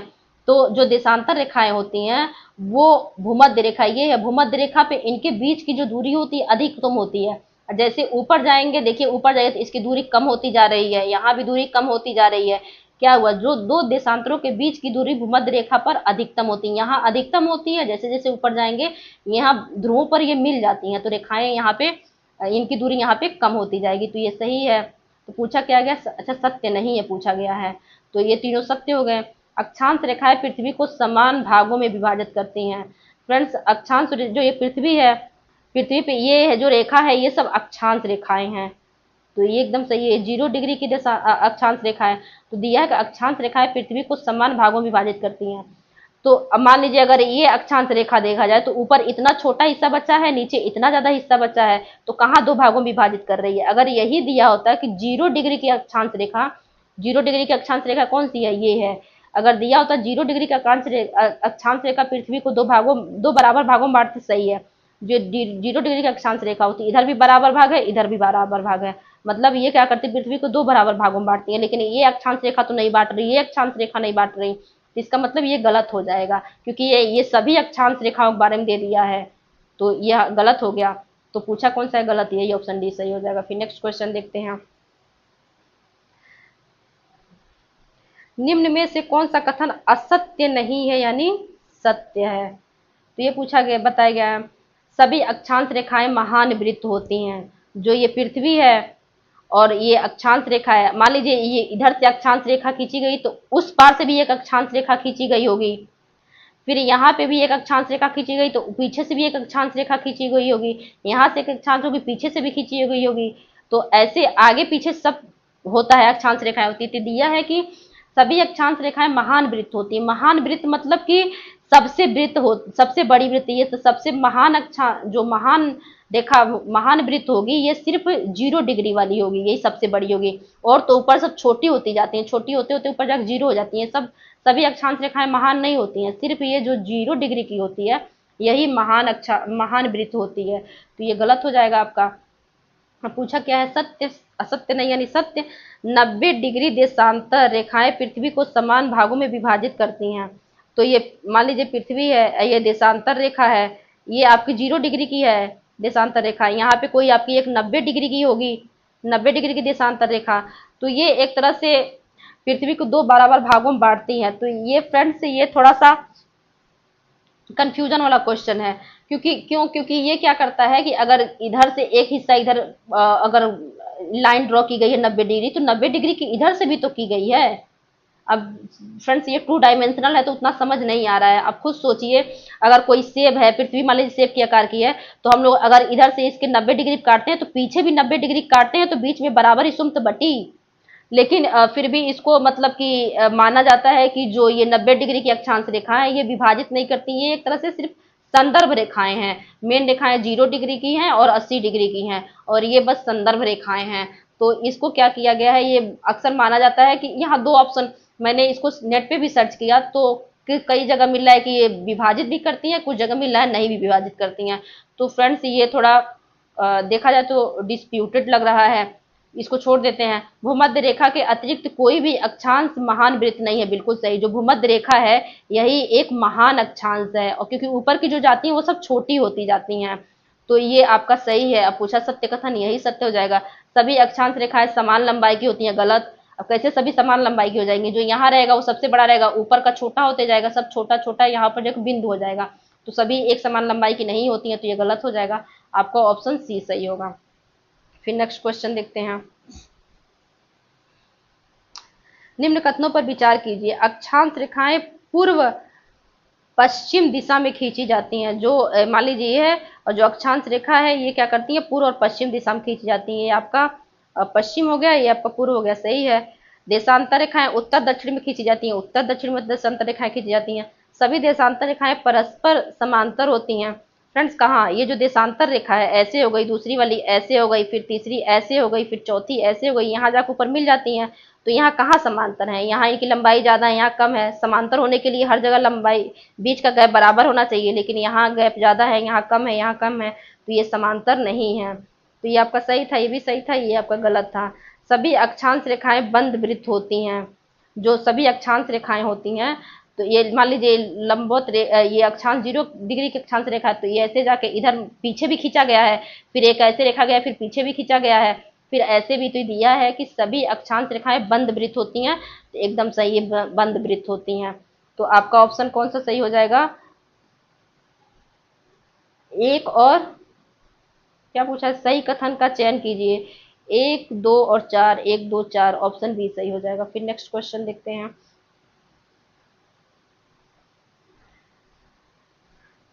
ये आपका मिलान वाला क्वेश्चन है, देख लेते हैं। 0 डिग्री की अक्षांश रेखा क्या होती है, ये आपका विषुव होती है। 23.5 डिग्री के उत्तर में क्या होती है, ये आपका कर्क रेखा होती है। कर्क रेखा 23.5 डिग्री उत्तरी अक्षांश होती है। 66.5 डिग्री क्या होती है, आर्कटिक वृत्त होती है। और 90 डिग्री का आप जानते हैं ध्रुवीय, दिन रात बराबर ही होते हैं। तो आपका ऑप्शन कौन सा सही हो जाएगा, ए का 2, बी का 4, सी का 3, ऑप्शन बी सही हो जाएगा। फिर नेक्स्ट क्वेश्चन देखते हैं। ये कथन कारण वाले क्वेश्चन देख लेते हैं। 2 अलग अलग अक्षांशों पर स्थित स्थानों का स्थानीय समय समान हो सकता है। फ्रेंड्स देख लेते हैं, ये पृथ्वी है, 2 अलग अलग अक्षांश, ये अक्षांश यहाँ है, एक अक्षांश यहाँ है। 2 अलग अलग अक्षांशों पर स्थित स्थानों का स्थानीय समय समान हो सकता है। मान लीजिए कोई स्थान यहाँ है, इस अक्षांश पे, कोई स्थान इस अक्षांश पे है, तो इनका समय बराबर कैसे हो सकता है, क्योंकि अक्षांश से तो समय का मापन होता नहीं है, देशांतर से होता है। मान लीजिए कोई देशांतर ऐसे आई, यहाँ भी पड़ गई, यहाँ भी पड़ गई, तो इसका भी समय समान होगा, इसका भी समय समान होगा। तो ये एक समान, दोनों अगर 2 भिन्न भिन्न अक्षांशों पे कोई स्थान है तो उसका समय समान हो सकता है। जैसे कि आपका लंदन, ऊपर मान लीजिए यहाँ लंदन हो गया, यहाँ आपका पेरिस हो गया, यहाँ आपका मैड्रिड हो गया, और ये पूरे एक देशांतर पढ़ना है, क्योंकि ये तो अक्षांश अलग अलग अक्षांश पर पढ़ना है लेकिन एक ही देशांतर पर पढ़ना है, तो अलग अलग अक्षांशों पर स्थित स्थानों का स्थानीय समय समान हो सकता है। एकदम सही। स्थानीय समय अक्षांश पर निर्भर नहीं करता है, बिल्कुल सही। जो स्थानीय समय है वो अक्षांश पर निर्भर नहीं करता है, वो देशांतर पर निर्भर करता है। तो आपका ये कारण भी सही है। तो ए और आर दोनों सही है, आर ए की सही व्याख्या करता है, ऑप्शन ए सही हो जाएगा। फिर नेक्स्ट क्वेश्चन देखते हैं। पृथ्वी पर वह देशांतर रेखा जो अंतरराष्ट्रीय तिथि रेखा का आधार बनी, तो वह 180 डिग्री है। फ्रेंड, जो हमारी ये पृथ्वी है, यहाँ पे आपका एक 180 डिग्री की जो देशांतर रेखा है वो तिथि रेखा है, और 0 डिग्री की जो है वो समय रेखा है, और जो 180 डिग्री की वो तिथि रेखा है। ध्यान रखिएगा, 0 डिग्री की देशांतर रेखा वो समय रेखा है, और 180 डिग्री की जो देशांतर रेखा है वो क्या, तिथि रेखा है। और तिथि रेखा ये कहाँ से गुजरती है, जो बेरिंग सागर है, ये आपका रसिया वाला क्षेत्र हो गया, ये आपका अलास्का वाला क्षेत्र हो गया। तो यहाँ बेरिंग सागर है, बेरिंग सागर से ये क्या करते हैं, ये अंतरराष्ट्रीय तिथि रेखा गुजरती है। फ्रेंड्स, ये 3 जगह से बेंड है। फ्रेंड्स, ये मैं बताऊंगी क्यों बेंड है, अगले किसी वीडियो में बता दूंगी कि ये 3 जगह से बेंड मतलब झुकी हुई क्यों है, टेढ़ी है, ऐसे टेढ़ी, सीधी एकदम से नहीं है। तो 180 डिग्री की देशांतर रेखा क्या करती है, तिथि का निर्माण करती है, लेकिन ये सीधी नहीं है, 3 जगह से झुकी हुई है। तो ये आपका 180 डिग्री हो जाएगा। फिर नेक्स्ट क्वेश्चन देखते हैं। ये आपका क्या है, चार्ट की कोई समुद्री सीमा नहीं है। फ्रेंड, जो अफ्रीका है, अफ्रीका महाद्वीप में जो है ये एक यहाँ पे चार्ट है, जो चार्ट क्या करते हैं, स्थलबद्ध देश है, तो इसकी कोई समुद्री सीमा नहीं है, बिल्कुल सही। बोत्सवाना की सीमा किसी सागर से नहीं मिलती। फ्रेंड्स, यहाँ पे आपका साउथ अफ्रीका है, यहाँ पे नामीबिया है, और नामीबिया के जस्ट बगल में यहाँ पे बोत्सवाना है। तो बोत्सवाना की सीमा किसी महासागर से नहीं मिलती, बिल्कुल सही है, लैंडलॉक कंट्री है, तो ये भी सही है। इथोपिया लाल सागर से सटा है। फ्रेंड्स, यहाँ पे आपका ये लाल सागर है, और क्या करते हैं, यहाँ पे आपका इथोपिया है, जो इथोपिया की बाउंड्री है ये क्या की है, यहाँ इरिट्रिया से मिल गई है। मतलब जो इथोपिया है ये लाल सागर से नहीं मिलता है, बीच में यहाँ इरिट्रिया आ जाता है। तो इथोपिया लाल सागर से सटा हुआ है नहीं, ये इरिट्रिया सटा है, इसके बीच में इथोपिया आता है। इथोपिया लैंडलॉक कंट्री है, तो आपका ये गलत हो जाएगा। मंगोलिया की सीमा 2 देशों से मिलती है, बिल्कुल सही। ऊपर ये इधर मंगोलिया जो है ऊपर रसिया से मिलता है, और नीचे चाइना से मिलता है, तो ये भी सही है। तो आपका ऑप्शन कौन सा सही हो जाएगा, 1 2 4, 1 2 4 ऑप्शन बी सही हो जाएगा। फिर नेक्स्ट क्वेश्चन देखते हैं। फ्रेंड्स, ये आपका मिलान वाला क्वेश्चन, देश और राजधानी मिलाना है। बोलिविया, बोलिविया आपका दक्षिणी अमेरिका का एक देश है। तो बोलिविया की जो संवैधानिक राजधानी वो सुक्रे है। नीदरलैंड की राजधानी सबको मालूम है, द हेग है। दक्षिण अफ्रीका की राजधानी प्रिटोरिया है। मलेशिया की कुआलालंपुर है। तो आपका ऑप्शन कौन सा सही हो जाएगा, ए का 4, बी का 3, ये आपका ऑप्शन बी सही हो जाएगा। फिर नेक्स्ट क्वेश्चन देखते हैं। रूस विश्व का क्षेत्रफल की दृष्टि से सबसे बड़ा देश है, बिल्कुल सही। रूस यूरोप और एशिया दोनों महाद्वीपों में विस्तृत है, ये भी सही है। ए और आर दोनों सही आ रहे कि सही व्याख्या करता नहीं। अब ये कोई जरूरी थोड़ी है कि दोनों महाद्वीपों में है तो सबसे बड़ा ही होगा, ये व्याख्या नहीं करता। क्यों, क्योंकि आपका तुर्की जो है, तुर्की भी आपका यहाँ यूरोप में भी आता है, एशिया में भी आता है, लेकिन ये तो सबसे बड़ा देश नहीं हुआ। तो सबसे बड़ा क्षेत्रफल की दृष्टि से देश है क्योंकि इसका क्षेत्रफल बड़ा है, न कि ये यूरोप और एशिया में दोनों फैला। अगर यूरोप और एशिया में फैलने से अगर सबसे बड़ा देश होता तो तुर्की भी बड़ा देश होता। ये इसका मतलब ये सही है, लेकिन इसकी व्याख्या नहीं कर रहा है। फिर नेक्स्ट क्वेश्चन देखते हैं। विश्व का एकमात्र ऐसा देश जिसकी राजधानी समुद्र तल से सबसे अधिक ऊंचाई पे है। फ्रेंड्स, ये है आपका बोलिविया की राजधानी। बोलिविया की राजधानी जो है वो लाप्लाज है, लाप्लाज। फ्रेंड, अभी कुछ टाइम पहले ऊपर मैंने बताया कि बोलिविया की राजधानी सुक्रे है। सुक्रे जो है वो आपका संवैधानिक राजधानी है, कई तरह की राजधानियां बनाई जाती हैं, लेकिन जो लाप्लाज है ये इसकी प्रशासनिक राजधानी है। तो बोलिविया की जो राजधानी लाप्लाज है ये विश्व में सबसे ऊंचाई पर स्थित है, तो आपका ये ऑप्शन सी सही हो जाएगा। फिर नेक्स्ट क्वेश्चन देखते हैं। निम्न में से कौन सा कथन सत्य नहीं है अर्थात असत्य है। वियतनाम दक्षिण पूर्व एशिया में स्थित है, बिल्कुल सही। फ्रेंड्स, ये इंडिया का मैप है, इंडिया के बाद म्यांमार यहाँ आ जाता है, फिर म्यांमार से ये यहाँ आपका म्यांमार से सटे नीचे आपका थाईलैंड आ जाता है, फिर उसके बीच में यहाँ लाओस रहता है, लाओस के नीचे यहाँ कंबोडिया है, और यहाँ पे आपका वियतनाम है, फिर यहाँ पे वो ये समुद्री सीमा है, यहाँ से सागर स्टार्ट हो जाता है। तो आपका ये दिया है कि वियतनाम दक्षिण पूर्व एशिया में स्थित है, बिल्कुल सही। थाईलैंड की सीमा मलेशिया से लगती है, जो ये थाईलैंड है उसके नीचे आप आएंगे तो यहाँ से मलेशिया स्टार्ट हो जाता है, मलेशिया के यहीं जस्ट नीचे सिंगापुर है। तो ये आपका म्यांमार हो गया, म्यांमार के जस्ट बगल में यहाँ मलेशिया, सॉरी ये थाईलैंड हो गया, थाईलैंड के जस्ट नीचे यहाँ मलेशिया हो गया। तो थाईलैंड की सीमा मलेशिया से लगती है, ये भी सही है। लाओस की कोई समुद्री सीमा नहीं है, बिल्कुल सही है। जो लाओस है बीच में है, लाओस इधर क्या बोलते हैं थाईलैंड से लगा है, नीचे कंबोडिया से लगा है और इधर वियतनाम से लगा है। तो बीच में ये क्या हो गया, लाओस। लाओस की कोई समुद्री सीमा नहीं, ये भी सही है। कंबोडिया फिलीपींस के साथ सीमा साझा करता है। जो ये कंबोडिया है फ्रेंड्स, यहाँ पे आपका फिलीपींस है, तो कहाँ सीमा साझा करता है। जो फिलीपींस है एक समुद्र द्वीपीय क्षेत्र है, इसके चारों तरफ समुद्र है। तो यहाँ समुद्री सीमा, सॉरी ये यहाँ पे अपनी कोई सीमा ही साझा नहीं करता है, तो ये गलत हो जाएगा। पूछा है कौन सा गलत है, तो ऑप्शन डी गलत है। फिर नेक्स्ट क्वेश्चन देखते हैं। निम्न में से कौन सा कथन असत्य नहीं है अर्थात सत्य है। सभी अफ्रीकी देशों की सीमा समुद्र से मिलती है, गलत। बहुत सारे लैंडलॉक कंट्री है जैसे इथोपिया, नाइजीरिया। नाइजर और नाइजीरिया एक ही देश है, गलत। नाइजर और नाइजीरिया दो अलग अलग देश हैं। स्विट्जरलैंड की कोई समुद्री सीमा नहीं है, बिल्कुल सही। स्विट्जरलैंड जो है वो एक लैंडलॉक कंट्री है। अर्जेंटीना उत्तर अमेरिका में स्थित है, गलत। ये दक्षिणी अमेरिका स्थित है। तो सत्य कथन पूछा है तो ऑप्शन सी सही हो जाएगा। फिर नेक्स्ट क्वेश्चन देखते हैं। ये आपका है, कथन पर विचार कीजिए। तुर्की यूरोप और एशिया दोनों में स्थित है, बिल्कुल सही। ये जो ये तुर्की है, तुर्की यहाँ पे है, तुर्की के जस्ट उत्तर में पाया जाता है आपका ब्लैक सी, मतलब काला सागर।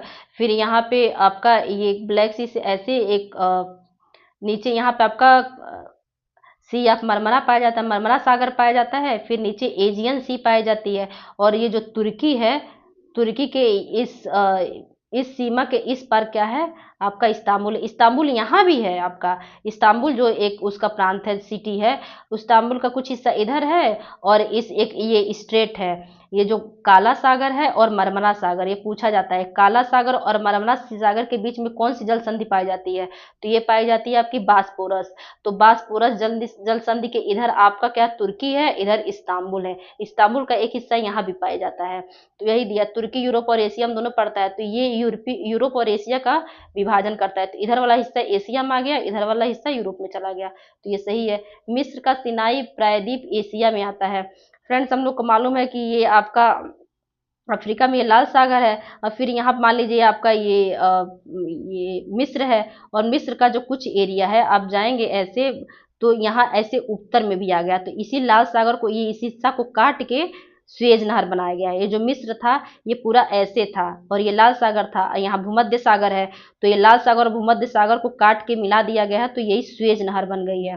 तो जो इसके उत्तर में हिस्सा बनता है ये बन जाता है आपका सिनाई प्रायद्वीप। तो जो मिस्र का जो उत्तर वाला हिस्सा है सिनाई प्रायद्वीप आपका एशिया में आता है, बिल्कुल सही है। फिर क्या है, ये कजाकिस्तान पूर्णतः यूरोप में पड़ता है, गलत। कजाकिस्तान फ्रेंड्स जो मध्य एशिया का देश है, ये एशिया में पड़ता है। पनामा नहर उत्तर और दक्षिण अमेरिका को अलग करती है, ये बिल्कुल सही है। तो पूछा क्या गया कौन सा कथन सही है, तो एक दो चार, एक दो चार ऑप्शन बी सही हो जाएगा। फिर नेक्स्ट क्वेश्चन देखते हैं। ये आपका मिलान का क्वेश्चन है। ये आपका पहले सबसे इजी वाला क्वेश्चन मिलाते हैं। नेपाल क्या है, केवल स्थलबद्ध देश है, ये मिलाते हैं। जापान क्या है, एक द्वीपीय देश है। एंडीज पर्वतमाला से घिरा कौन सा है, ये चिली है। और इटली क्या है, प्रायद्वीपीय देश है। प्रायद्वीपीय देश कहते किसे कहते हैं, जैसे इंडिया भी प्रायद्वीपीय देश है। प्रायद्वीपीय देश उसे कहते हैं जिसके तीन तरफ से समुद्र पाए जाएं। तो इटली प्रायद्वीपीय देश इसलिए है कि यहाँ पे भूमध्य सागर पाया जाता है, यहाँ एंडियाटिक सागर पाया जाता है, यहाँ डहेनियन सागर पाया जाता है। तो इसलिए इटली एक प्रायद्वीपीय देश है। तो आपका ऑप्शन कौन सा सही हो जाएगा, ए का 3, बी का एक, ऑप्शन बी सही हो जाएगा। फिर नेक्स्ट क्वेश्चन देखते हैं। फ्रांस की सीमा ब्राजील से लगती है।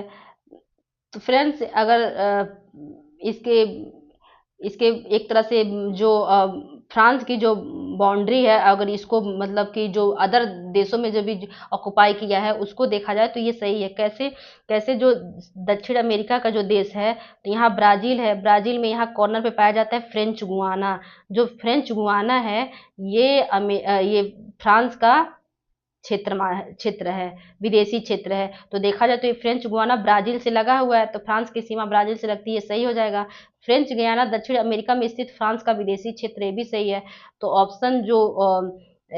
ऑप्शन आर ये दोनों सही है। आर ए की सही व्याख्या भी करता है, तो ऑप्शन ए सही हो जाएगा। फिर नेक्स्ट क्वेश्चन देखते हैं।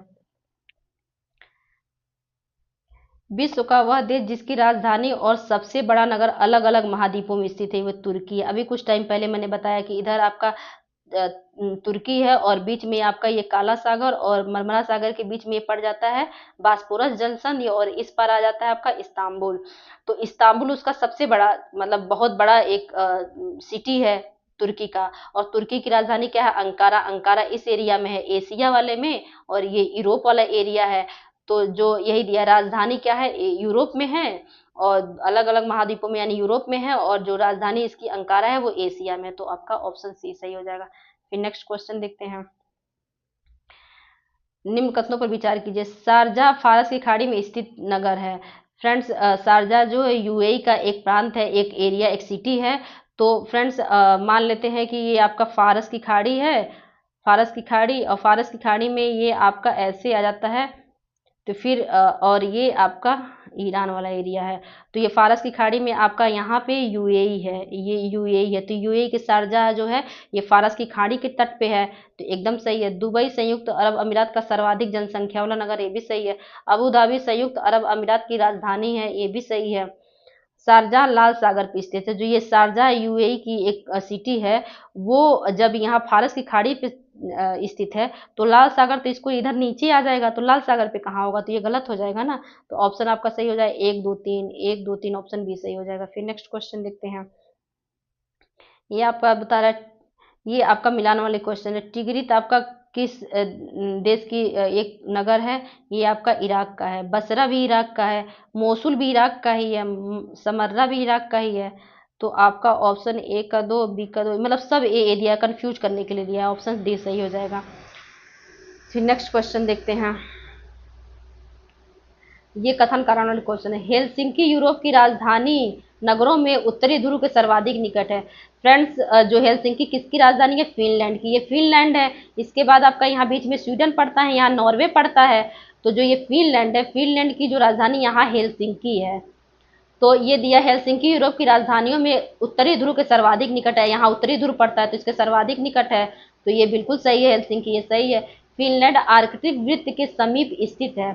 जो ये फिनलैंड है, आर्कटिक वृत्त फ्रेंड्स, जो उत्तर एकदम उत्तरी उत्तरी अक्षांश पे जो एकदम लास्ट में पड़ते हैं 66.5 डिग्री के आसपास, 66 डिग्री पे जो जितने देश पड़ते हैं वो आर्कटिक वृत्त में आते हैं। तो आर्कटिक वृत्त में यूरोप का कौन कौन सा देश आता है?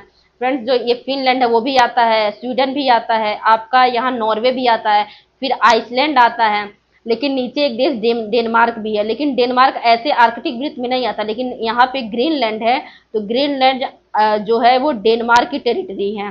तो ये जो ग्रीनलैंड है डेनमार्क का है, तो देखा जाए डेनमार्क भी, अगर क्योंकि ये ग्रीनलैंड है वो आर्कटिक वृत्त में आता है, तो ये इस हिसाब से डेनमार्क भी आ गया। यहाँ रसिया भी आता है।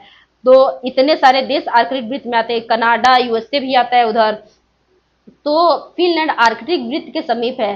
तो जो ये फिनलैंड है आर्कटिक वृत्त के समीप होने के कारण इसकी जो राजधानी है एकदम आर्कटिक जो वृत्त है, आर्कटिक ध्रुव है, उत्तरी ध्रुव है, उससे नहीं मिलती है।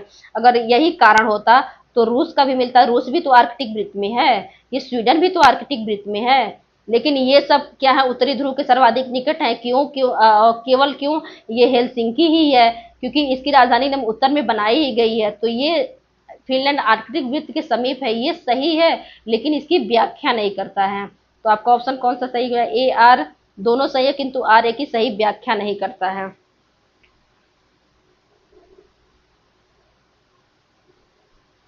निम्न में से कौन सा नगर फारस की खाड़ी के तट पर स्थित नहीं है?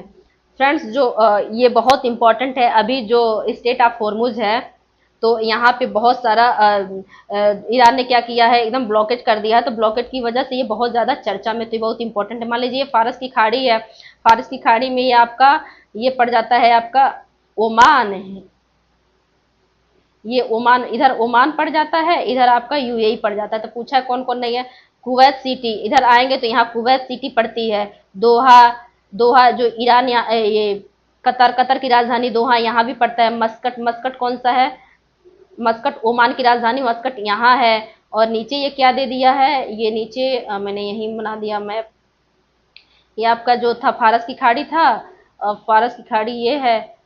तो यहाँ पे आपका यूएई पड़ जाएगा, यहाँ पे आपका ये शुरू से देखते हैं, कुवैत सिटी है जो यहाँ पे कुवैत सिटी पड़ जाएगा। दोहा क्या पड़ेगा, दोहा यहाँ पड़ेगा, दोहा क्या है, कतर की राजधानी है। फिर मस्कट क्या है, ओमान की राजधानी, ओमान आपका यहाँ पड़ेगा।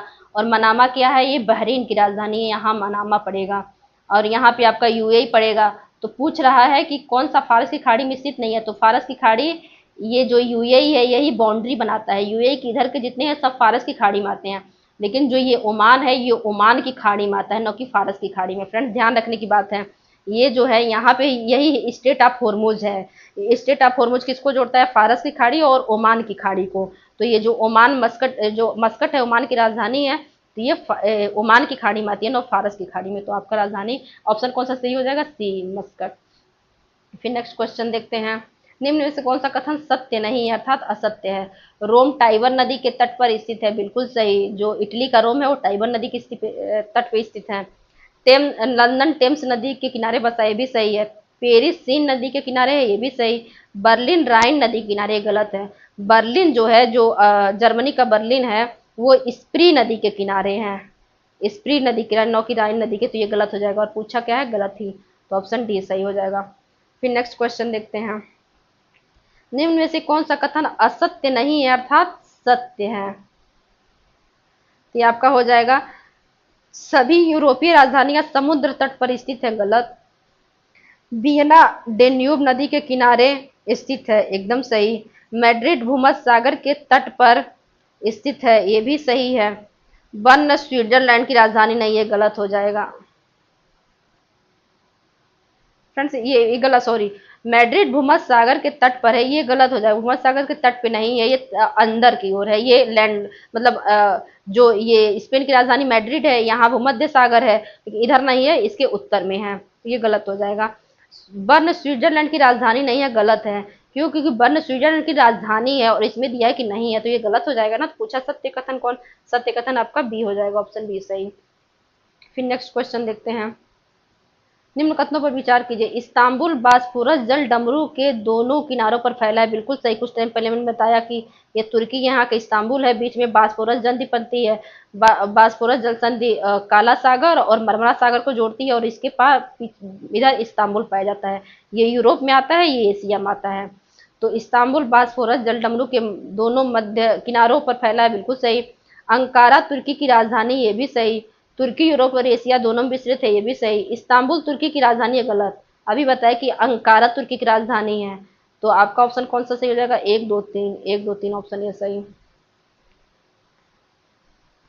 फ्रेंड्स यहाँ देश नगर दिया है और किस देश से बिलोंग करते हैं, वो पूछ रहा है कि कौन सा सही नहीं है। रियाद जो है वो सऊदी अरब में है। नैरोबी केन्या की राजधानी है। लागोस ये नाइजीरिया की राजधानी है, उसमें एक मतलब उसका फेमस सिटी है। कैनबरा, कैनबरा सबको मालूम है ऑस्ट्रेलिया की राजधानी है। और जो न्यूजीलैंड है, न्यूजीलैंड की राजधानी कौन है, वेलिंगटन है। तो ये आपका गलत हो जाएगा। तो ऑप्शन आपका डी सही हो जाएगा, क्योंकि गलत ही पूछा है। फिर नेक्स्ट क्वेश्चन देखते हैं, फ्रांस ब्राजील की राजधानी से लगती है। फ्रेंड्स अभी ये क्वेश्चन पीछे आया था, रिपीटेड हो गया है ये। फिर नेक्स्ट क्वेश्चन देखते हैं, निम्न में से कौन सा नगर भूमध्य रेखा के सबसे निकट स्थित है। फ्रेंड्स जो भूमध्य रेखा है, जो 0 डिग्री का अक्षांश है, ये किन किन देशों से होकर गुजरती है देखते हैं। फिर ये आपका यहाँ पे इक्वाडोर से होकर गुजरती है, इसीलिए इसको इक्वेटर भी कहा जाता है। इक्वाडोर देश है, उसी से होकर गुजरती है पहले, तो इसीलिए इसका नाम इक्वेटर पड़ गया। इक्वाडोर से गुजरती है। फिर यहाँ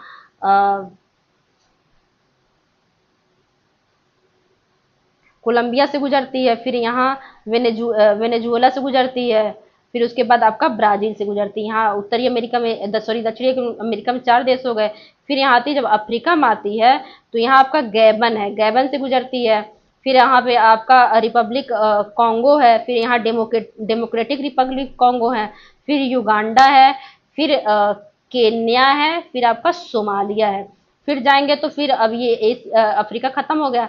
फिर आपका एशिया में देखा जाए तो एशिया में ये मिलती है आपका मालदीव से, फिर आपका इंडोनेशिया से, फिर जाके किरिबाती से मिल जाती है। तो फ्रेंड्स, जो नैरोबी है वो केन्या की राजधानी है, तो इसके आसपास ही ये नैरोबी है, ये देख लेते हैं। फिर सिंगापुर है, सिंगापुर से तो गुजरती ही नहीं है। जो आपका ये इंडोनेशिया, इंडोनेशिया के जस्ट ऊपर ही सिंगापुर है यहाँ पे। फिर जो क्वीटो है वो इक्वाडोर की राजधानी है, जो ये इक्वाडोर है इसकी राजधानी ये क्वीटो है, जस्ट बगल में ही है। अब कंपाला ये आपका ब्राजील में पड़ता है। तो फ्रेंड्स, जो इन सभी स्थानों में जो सबसे नजदीक है वो क्यूटो, जो क्वेटर की राजधानी क्वेटो है, वे भूमध्य रेखा के सबसे नजदीक है, तो ये क्यूटो ऑप्शन हो जाएगा। फ्रेंड्स, मैं ये थोड़ा बता देती हूँ समझाने के लिए, अगर यही मैं पैनल पे पढ़ाती तो और अच्छे से एक्सप्लेन करती। फ्रेंड्स, यहाँ जो ये मैं इतना ज़्यादा थोड़ा लिपापोती कर देती हूँ, इसके लिए सॉरी। अब समझाने के चक्कर में हो जाता है, अगर यही पैनल होता तो बहुत अच्छे से समझाती, लेकिन अब मैं क्या करूँ, मेरी मजबूरी है। फिर नेक्स्ट क्वेश्चन देखते हैं। निम्न कथनों पर विचार कीजिए। एंडीज पर्वत श्रृंखला दक्षिण अमेरिका के पश्चिमी तट के समांतर है। तो जो ये आपका दक्षिणी अमेरिका है, तो जो एंडीज पर्वत है ये आपका ये जो इसका पश्चिमी तट है इसके समांतर है, एकदम सही है। ये बहुत लंबी श्रृंखला है, विश्व की सबसे ऐसे लंबी श्रृंखला मानी जाती है एंडीज पर्वत। रॉकी पर्वत उत्तरी अमेरिका के पूर्वी भाग में है, ये उत्तरी अमेरिका मान लिया जाए, मान लीजिए। तो उत्तरी अमेरिका में दिया है कि जो रॉकी पर्वत है ये पूर्वी भाग में, पूर्वी भाग ये हो जाएगा, लेकिन ये गलत है। जो रॉकी पर्वत है उत्तरी अमेरिका के पश्चिमी भाग में है, न कि पूर्वी भाग में है, तो ये गलत हो जाएगा। एटलस पर्वत अफ्रीका के उत्तर पश्चिमी भाग में है। मान लीजिए ये अफ्रीका है, अफ्रीका का मैप है, तो इसमें क्या करते हैं, यहाँ जो है ये एटलस पर्वत है, तो एटलस पर्वत क्या है, उत्तर पश्चिमी भाग में है, तो सही हो जाएगा। और उराल दिया है, उराल नहीं ये यूराल है। यूराल पर्वत यूरोप और एशिया के बीच की प्राकृतिक विभाजक है, बिल्कुल सही। जो रसिया है ये, और रसिया का कुछ भाग ये कहते हैं ना कि कुछ यूरोप में भी पड़ता है, तो रसिया में यहाँ पे एक पर्वत पाया जाता है यूराल, तो यूराल पर्वत के इस भाग की ओर जो रसिया है उसको कहते हैं एशिया की रसिया, और इस पार के रसिया को कहते हैं यूरोप की रसिया, क्योंकि यूराल पर्वत के इधर के भाग को यूरोप कहते हैं, तो रसिया का जो भाग इधर पड़ेगा वो यूरोप में आ जाता है। तो ये बिल्कुल स्टेटमेंट सही है, प्राकृतिक विभाजक के रूप में काम करता है एशिया और यूरोप के बीच में, तो ये भी सही है। तो आपका ऑप्शन कौन सा सही हो जाएगा, 1, 2 और 4, 1, 2, 4। सही कथनों का चयन करें, तो ये क्या होगा, 1, 2, 4 कहीं है, ये नहीं है, सॉरी 2 तो गलत दिया है ना, 1, 3, 4 हो जाएगा, 1, 3, 4 ऑप्शन ए सही हो जाएगा, ये तो गलत दे हो गया है। फिर नेक्स्ट क्वेश्चन देखते हैं। ये आपका पर्वत शिखर है और उसका मिलान करना है, माउंट एल्ब्रूस। जो एल्ब्रूस है ये एशिया की सबसे ऊंची चोटी है, जो कि रूस में पाई जाती है, तो रूस में हो गया। माउंट किलिमंजारो ये आपका तंजानिया में है, केन्या और तंजानिया के बॉर्डर पर पाया जाता है। माउंट फूजी ये जापान में है। माउंट मैकेंजी ये कनाडा में है, तो ऑप्शन कौन सा सही हो जाएगा, ए का 2, बी का 1, सी का 3, ऑप्शन डी सही हो जाएगा। फिर नेक्स्ट क्वेश्चन देखते हैं। निम्न में से कौन सा कथन सत्य नहीं है अर्थात असत्य है। कोलोराडो पठार संयुक्त राज्य अमेरिका में स्थित है, बिल्कुल सही। कोलोराडो पठार जो है अमेरिका में स्थित है। डेक्कन लिखा है, दक्कन हो गया। दक्कन का पठार ज्वालामुखी उद्गार से हुआ, बिल्कुल सही। ज्वालामुखी उद्गार हुआ है, दरारे उद्गार से हुआ है, तो ये दक्कन का पठार का निर्माण हुआ, ये भी सही है। तिब्बती पठार को विश्व की छत कहा जाता है, बिल्कुल सही। तिब्बत के पठार को विश्व का छत कहा जाता है। ब्राजील पठार अफ्रीका में स्थित अफ्रीका महाद्वीप में स्थित है, गलत। ब्राजील का पठार आपका दक्षिणी अमेरिका महाद्वीप में स्थित है, तो गलत हो गया। पूछा कौन सा कथन सत्य नहीं अर्थात असत्य है, तो डी असत्य है। फिर नेक्स्ट क्वेश्चन देखते हैं।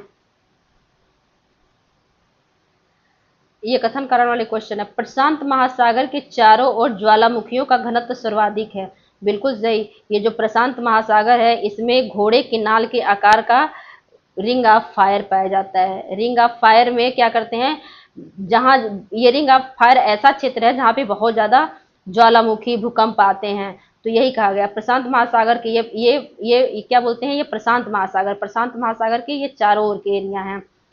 तो प्रशांत महासागर के चारों ओर ज्वालामुखियों का घनत्व पाया जाता है। बिल्कुल सही। इस एरिया को कहा जाता है रिंग ऑफ फायर।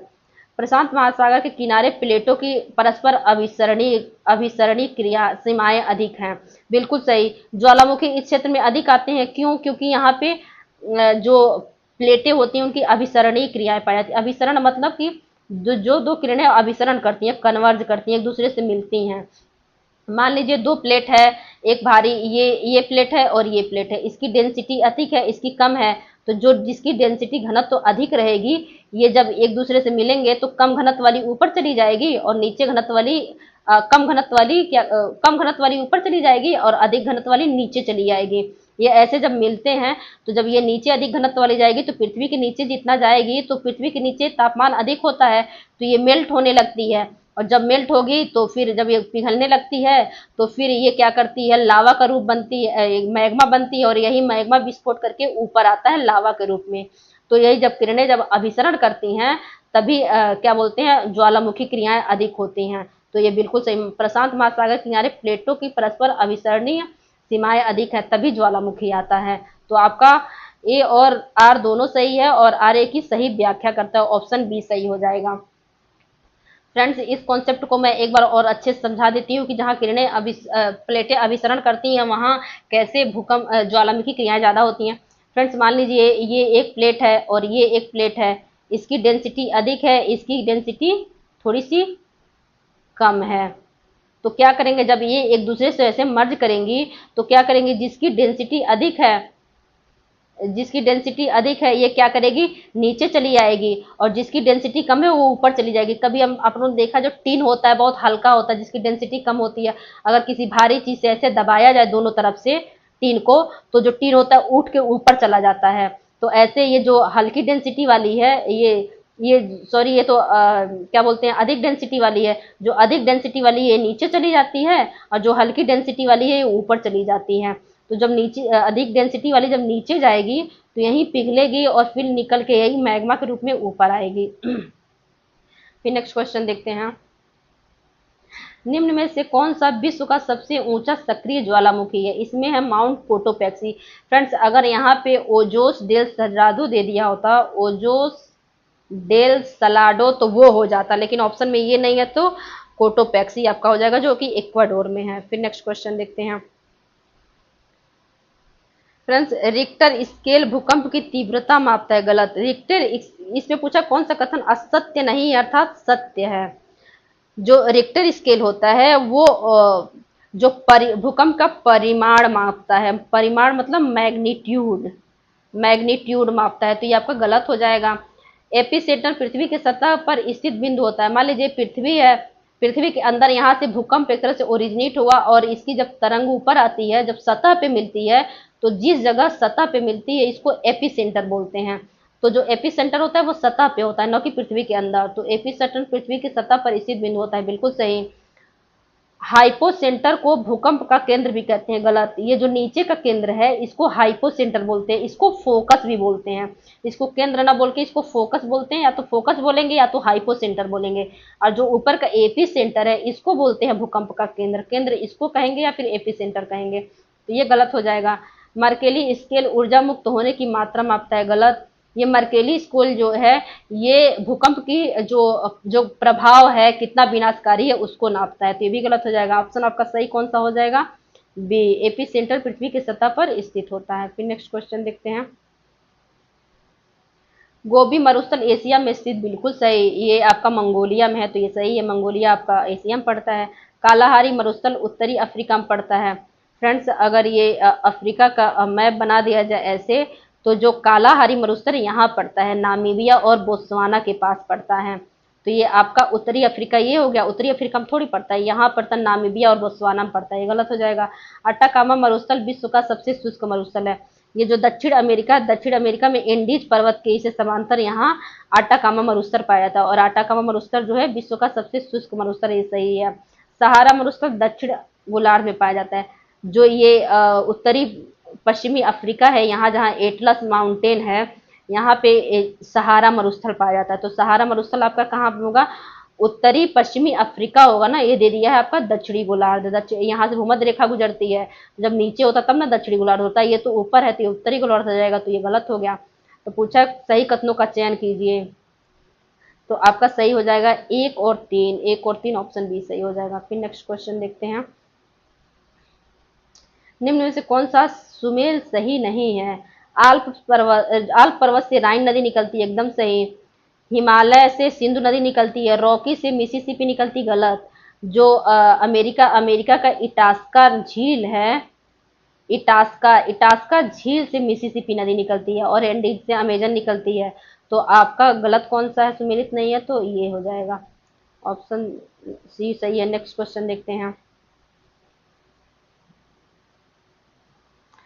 हिमालय पर्वत श्रृंखला अभी भी ऊंचाई प्राप्त कर रही है, बिल्कुल सही। जो हिमालय की पर्वत श्रृंखला है वो ऊंचाई प्राप्त कर रही है। भारतीय प्लेट यूरेशियन प्लेट की ओर लगातार बढ़ रही है, बिल्कुल सही।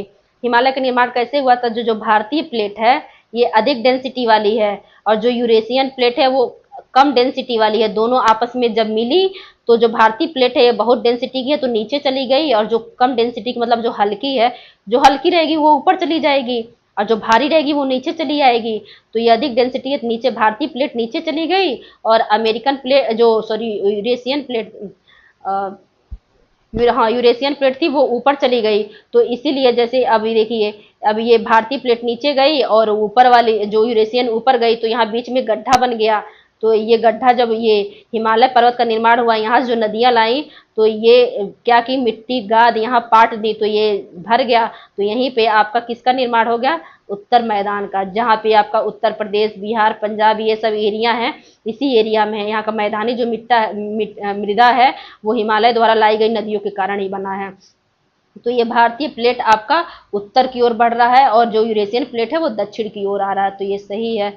तो आपका ए आर दोनों सही है, आर एक ही सही व्याख्या करता है। फ्रेंड्स ये थोड़ा ऐसे समझाने में थोड़ा उतना क्लियर नहीं हो पाता है, थोड़ा दिखाने में उतना साफ नहीं हो पाता। फ्रेंड्स फ़ोन पे ऐसे समझाना थोड़ा पॉसिबल नहीं हो पाता है। यही पैनल होता है, एक अलग से पेज लेके मैं बताती तो वो ज़्यादा सही रहता, लेकिन मुझे यहीं बताना पड़ता है, तो थोड़ा समझने में हो सकता हो दिक्कत हो आप लोग को, इसके लिए आई एम एक्सट्रीमली सॉरी।